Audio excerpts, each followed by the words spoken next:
Welcome students 10th standard ஸ்டூடெண்ட்ஸுக்கு பார்த்தீங்கன்னா supplementary exam 2024 எல்லாமே முடிஞ்சிருச்சு. இந்த வீடியோவில் பார்த்தீங்கன்னா 10th standard full answer key 1 marks 2 marks 8 mark எல்லா 5 மார்க்ஸ் எல்லா கொஷின்ஸுக்கான ஆன்சர் கீ இந்த பிடிஎஃப் லிங்க் நான் டிஸ்கிரிப்ஷனில் கொடுக்குறேன், டவுன்லோட் பண்ணி பாருங்கள். சப்ஸ்கிரைப் பண்ணாத ஸ்டூடெண்ட்ஸ் மறக்காமல் சப்ஸ்கிரைப் பண்ணி வச்சுக்கோங்க. அதுக்கப்புறமேட்டு 10th ரிசல்ட் எப்போன்னு கேட்குறீங்க, இப்போ சப்ளிமெண்ட்ரி எக்ஸாம் ரிசல்ட் எப்போன்னு கேட்டுருக்கீங்க. ரிசல்ட் டேட் வந்து டக்குன்னு சொல்லிடுவாங்க, சொன்ன உடனே நம்ம சேனல்லையும் சொல்லிவிடுவோம். அதனால் மறக்காமல் நம்ம சேனலை சப்ஸ்கிரைப் பண்ணி வச்சுக்கோங்க.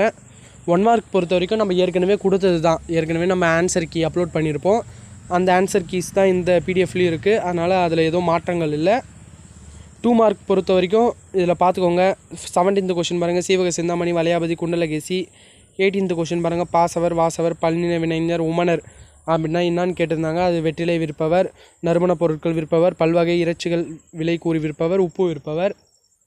அதுக்கப்புறம் உமனர்னால் உப்பு விற்பவர் சொல்லியாச்சு. அப்புறம் 19வது கொஷின், 20வது கொஷின், 21வது எப்பொருள் எத்தன்மை தாயினும் அப்பொருள் மெய்ப்பொருள் காண்பது அறிவு திருக்குறள். அப்புறம் பிரிவு 2 இது கூட நான் படிங்கன்னு சொல்லியிருந்தேன். பொறித்த பகுபத உறுப்பிலக்கணம் ஆன்சர்லாம் பார்த்துக்கோங்க. அதுக்கப்புறமேட்டு கலைச்சொல் அறிவோம் எல்லாத்துக்குமே நீங்கள் ஆன்சர் பார்த்துக்கலாம். இல்லை கொடுத்துருக்காங்க பாருங்கள்.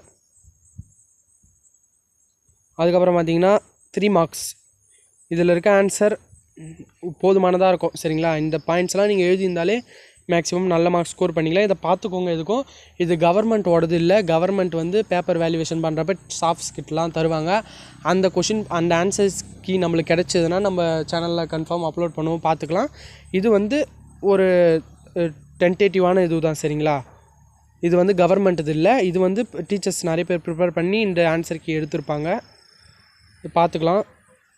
அப்புறம் மனப்பாட பகுதி அது கேட்டிருந்தாங்க, எழுதியிருப்பீங்க. அதுக்கப்புறமேட்டு அழகீட்டு வாய்ப்பாடு. அதுக்கப்புறம் பார்த்தீங்கன்னா 5 மார்க்ஸ் கொஷின்ஸ் எல்லாத்தையும் நீங்கள் பார்த்துக்கலாம், எப்படி நீங்கள் எழுதியிருப்பீங்கன்னா. அதுக்கப்புறம் ஜெயகாந்தன் நினைவுச்சிருப்பதை இது கொஞ்சம் 8 மார்க் கொஷினால் நம்ம கொஞ்சம் இன்னும் கொஞ்சம் ப்ரீஃபாக எழுதுனா நம்மளுக்கு நல்ல மார்க் கன்ஃபார்ம் கொடுப்பாங்க.